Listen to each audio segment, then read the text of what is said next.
So free speech. Free speech, free speech, free speech, free speech, free speech, free speech. It's a thing we all have to live by. It's something I live by. I believe in free speech. However, I want to be clear that there is a situation here. There is a hypocrisy. And it was called out by none other than good friend of the show, Jose Vega. But first, let's go ahead and address what happened. So I want to pull up this video here of Jose Vega basically going viral again because he did a tweet about Ben Shapiro, right? Ben Shapiro. Did I spread misinformation that Ben Shapiro is secretly pro-Palestinian? You decide. All right, so interesting things are happening on X right now. I may or may not have gone viral for posting some misinformation. I posted this on Twitter, breaking at Ben Shapiro issues a statement to Congress defending Mahmoud Khalil. And here's the video. Where the people like me and people with whom I disagree get to speak in places like college campuses, and not toward regulating what speech you find good and what speech you find bad, because it's a really dangerous business, and there's speech I don't like, there's speech you don't like. But if we can't agree that there is a difference between speech and violence, we're not going to be able to have a free state, let alone a free country. Thanks. So it was getting a few likes here and there and a few comments. And then this big podcaster named Dave Smith retweets it. Then Mehdi Hassan quote tweets it with LOL. And then, worst of all, Destiny retweets it too. Now, I hate to break it to you, the video is real. It's not AI, but it was posted 7 years ago. This led to some very interesting reactions from people like this person who says, this has to be fake, to which I say, it is not. This person who said, LMAO, is this AI? Which I say, it is not. It is not AI. Because, hold on, this is an actual thing that did take place. Shout out the hotspot. So let me suggest that as a legislature, your chief job is to ensure that my taxpayer dollars in this state go toward making sure that people like me and people with whom I disagree get to speak in places like college campuses, and not toward regulating what speech you find good and what speech you find bad, because it's a really dangerous business, and there's speech I don't like, there's speech you don't like. But if we can't agree that there is a difference between speech and violence, we're not going to be able to have a free state, let alone a free country. Democrats put out a tweet yesterday saying, free Mahmoud Khalil. I noticed they didn't have a similar tweet saying, free Idan Alexander, the actual American hostage, still being held by Hamas in terror tunnels. You want to defend that? Go for it. Seriously, it's all you. And we all know, by the way, that if this person had been on campus handing out, as an immigrant, handing out Ku Klux Klan flyers, that person would be deported and there won't be anybody batting an eye. We all know this to be the fact. It is only that there are certain subgroups in the United States, particularly on the left, who are seen as too successful to be determined as quote unquote minority groups. That's what's going on here. So another win for the Trump administration. Well, I want to pull this up here. This person said, liar, this video is from years ago and concerns free speech and not terrorism. And I asked them, why are they spreading disinformation? But my favorite comment, this one. It seems like Ben Shapiro is saying the opposite here. Must be AI. Obviously, what Ben Shapiro said there was said 7 years ago in a different context, but still very true and 100% applicable to the Mahmoud Khalil situation, despite what he may be thinking or saying or is paid to say by the Israeli government. Anyway, if you needed a laugh or if you wanted to share this video around and commit to the bit with me that Ben Shapiro is some kind of secret Palestinian pro-fighter, then please share this and make sure you follow for more. All right. So what's going on here? Well, there's a little bit more. Columbia University says it expelled some students who seized the building last year. So let's go ahead and talk a little bit more about this. Columbia University has expelled or suspended some students who took over a campus building during a pro-Palestinian protest last spring and temporarily revoked the diplomas of others who have since graduated, officials said Thursday. University said in a campus-wide email that a judicial board brought a range of sanctions against students who occupied Hamilton Hall last spring to protest the war in Gaza. Columbia did not provide a breakdown of how how many students were expelled, were suspended, or had their degrees revoked, but it said the outcomes were based on an evaluation of the severity of behaviors. The culmination of months-long investigative process comes as the university is reeling from the arrest of a well-known Palestinian campus activist, Mahmoud Khalil, a federal immigration authorities last Saturday. President Donald Trump has said that the arrest would be the first of many such detentions. And here's the concern about this.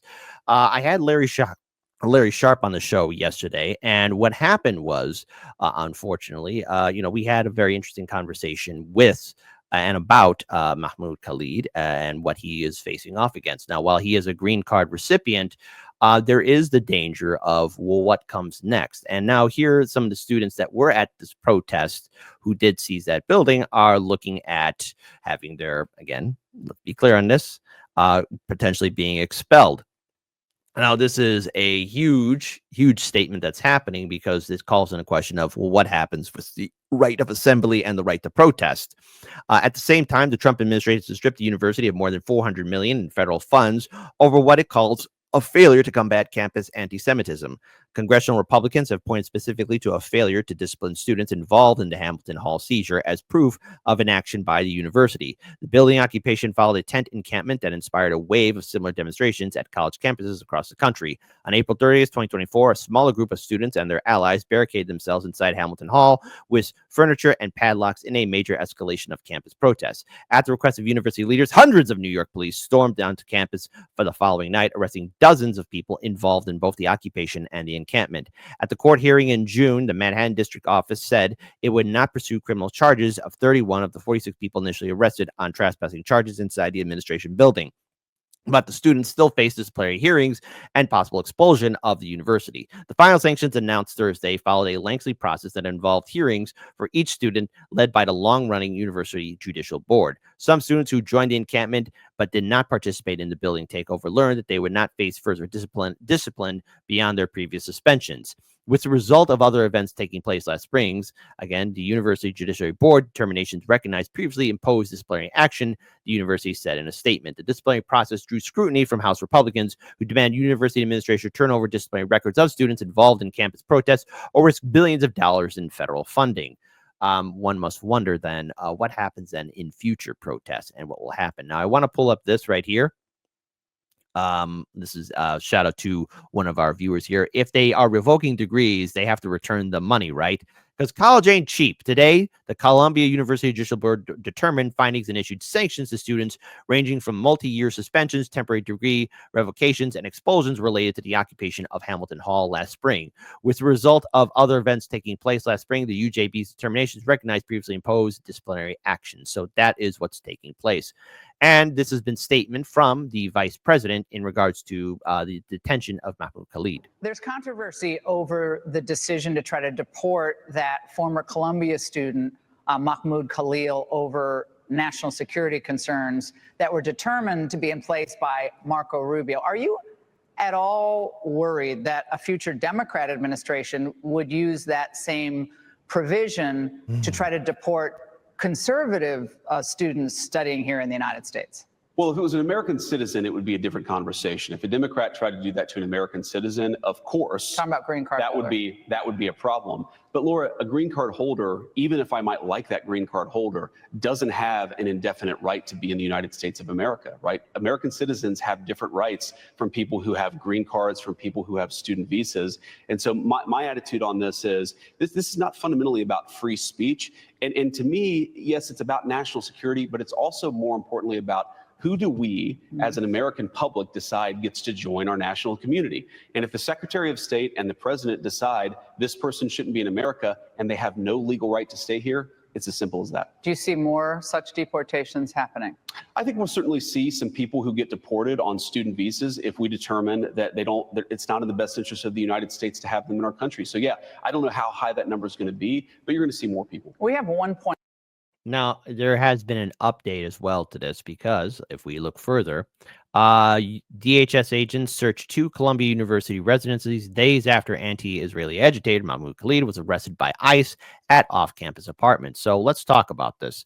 First of all, Department of Homeland Security agents executed search warrants on 2 Columbia University residents on Thursday night, just days after the anti-Israeli agitator Mahmoud Khalil was arrested by ICE at an off-campus apartment, the Ivy League school announced. The interim president, Katrina Armstrong, revealed the raids in a letter to a Columbia community and noted that nobody was arrested or detained when the feds searched the rooms of 2 students. Federal agents from the DHS served Columbia University with two judicial search warrants signed by a federal magistrate authorizing DHS to enter non-public areas of the university and conduct searches of 2 student rooms. The university has a clear protocol in place. Consistent with this protocol, our longstanding practice and practices of our cities and institutions throughout the country. The university requires that law enforcement have a judicial warrant to enter non-public university areas, including residential university buildings. The heartbroken leader said she was obligated to comply with the law, adding that no items were removed and no additional action was taken by the feds. So here's another thing as well to bring up, and that is, hey, look, everyone has a right to due process. All right. And I said this with Larry Sharp. Everyone has a right to free speech, free assembly. Everyone has a right to protest. That goes for the left and on the right. However, with this, and especially with the actions of, being consistent with free speech, when you have people of Ben Shapiro saying one side, yes, you have the right, and then all of a sudden, no, you don't. No, you have a right to due process. You have a right to free speech because Mahmoud Khalil felt as though he was being kidnapped when he was handcuffed and shackled and rushed from New York to immigration detention in Louisiana last weekend. His lawyers wrote an updated lawsuit demanding that the Columbia University graduate student be released from custody immediately.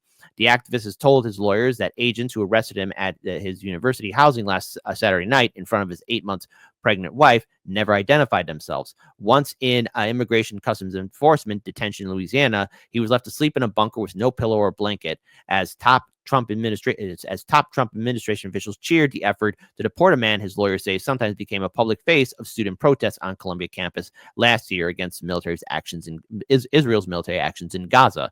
The filing late Thursday in the Manhattan federal court was a result of a federal judge Wednesday order that they be allowed to speak with Khalil.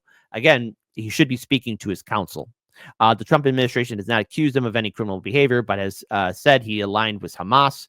Now, on CNN, we did play a video where you had one pundit say that he was being paid, and then when confronted by it, he didn't drop the name, or he didn't know. So you can't make a statement without,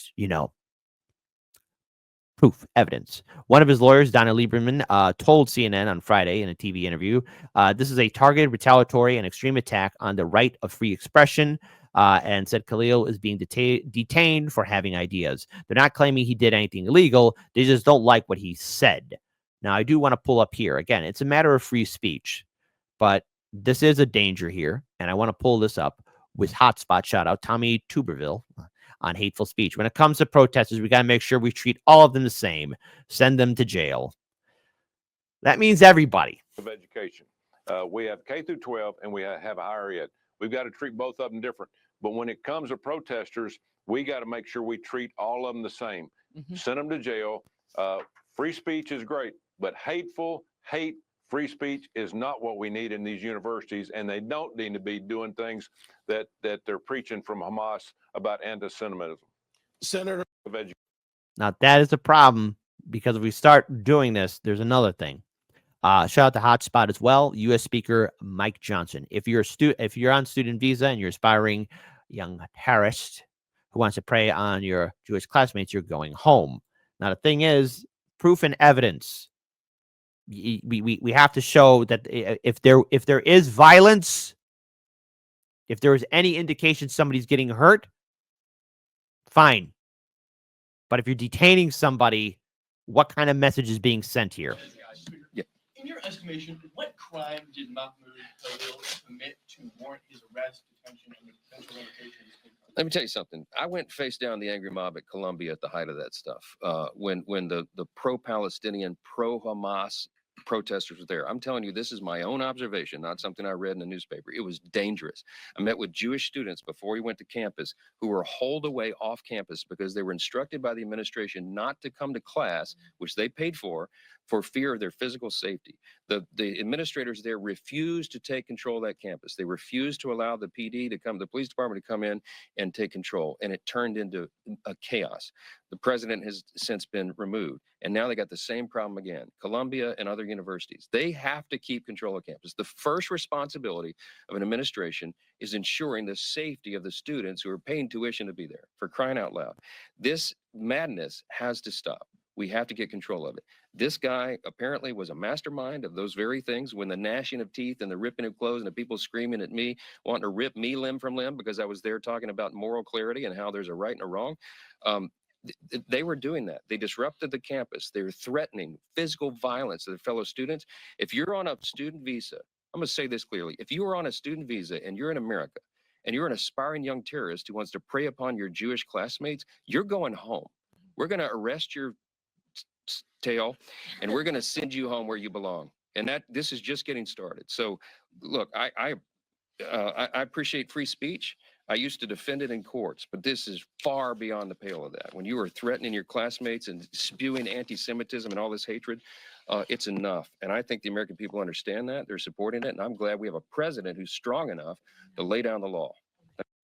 Now, look, I don't want to see anybody get hurt. I don't want to see anybody get censored. I don't want to see anybody get suppressed. I don't want to see anybody get canceled. Look, I believe in the right for free speech. Libertarians, Trump supporters, Democrats, socialists, everybody has a right for free speech and assembly. But I see something happening around the horizon.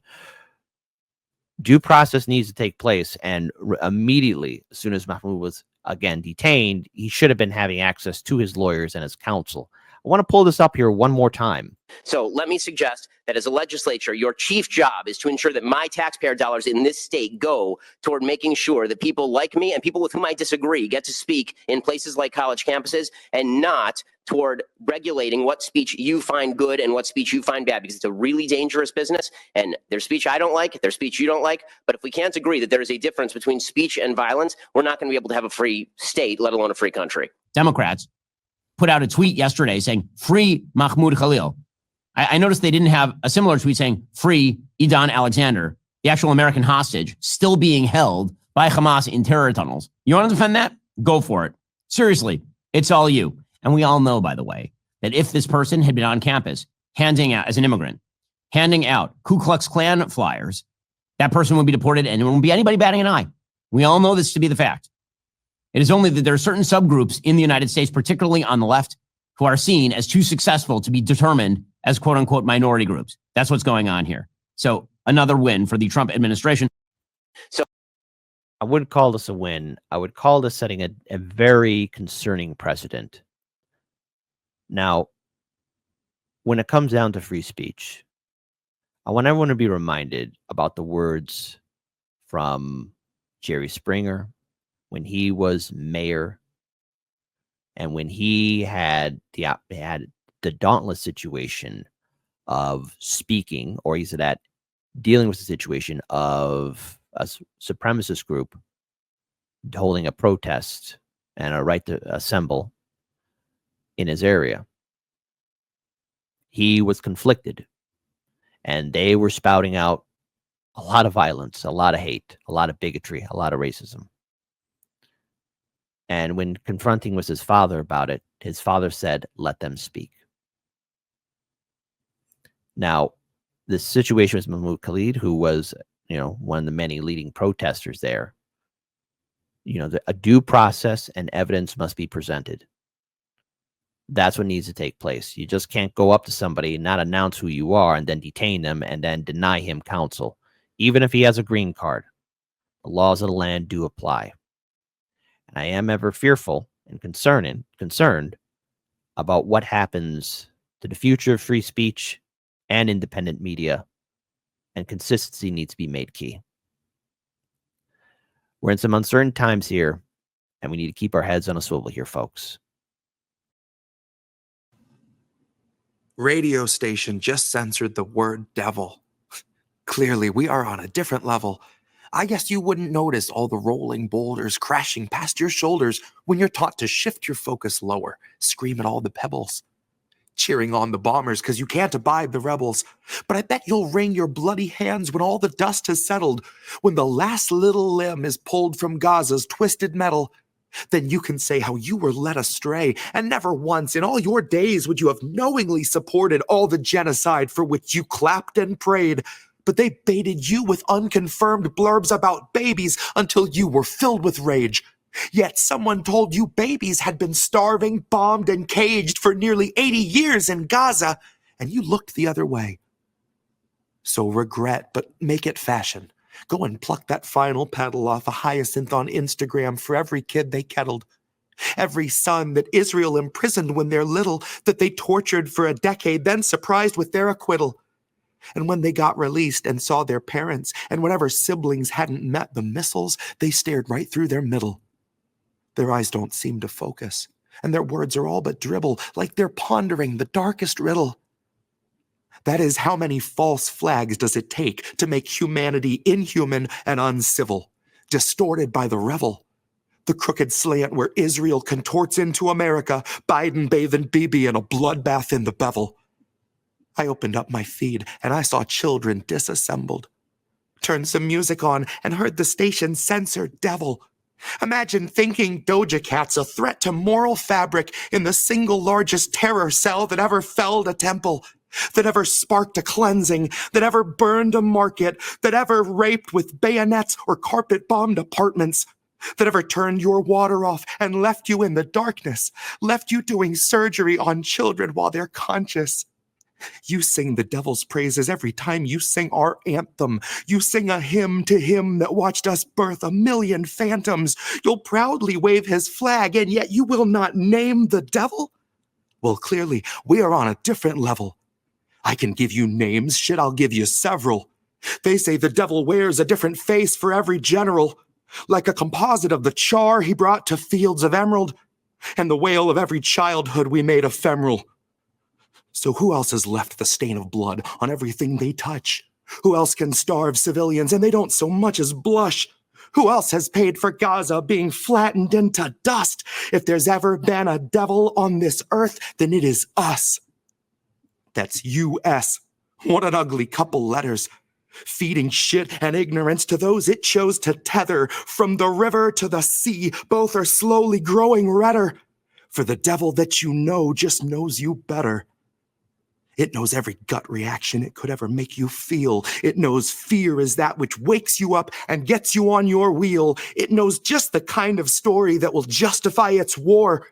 And the scripts are wrapped for World War IV.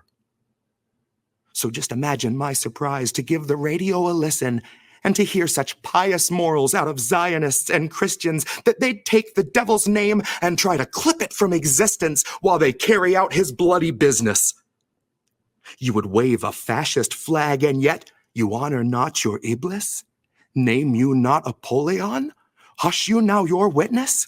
Bleed the name of Belial till tongue is rolling listless in the man-made mouth of Mammon, as Lamia's whispers listen. When carts are wheeling bodies through the cities that we crushed, and the very air is rotten with decay of all that was, who else would censor devil yet behave as Legion does? If there's ever been a devil on this earth, then it is us. U.S., but not a unity of souls. More a mass of corporations turning houses into holes, turning people into puppets, turning puppets into mold, turning mold into nutrition bars worth their weight in gold because they're bombing every bakery and burning every field with phosphorus that never once has wanted for a meal. The devil wears a mask and it delights in the reveal, in that moment where the face is let to peel. We do not love the underdog. We do not cheer the rebels. We lust for all their blood until the dust has finally settled. Then pity just ourselves that we were so misled to revel. Proudly wave his flag, and yet we will not name the devil.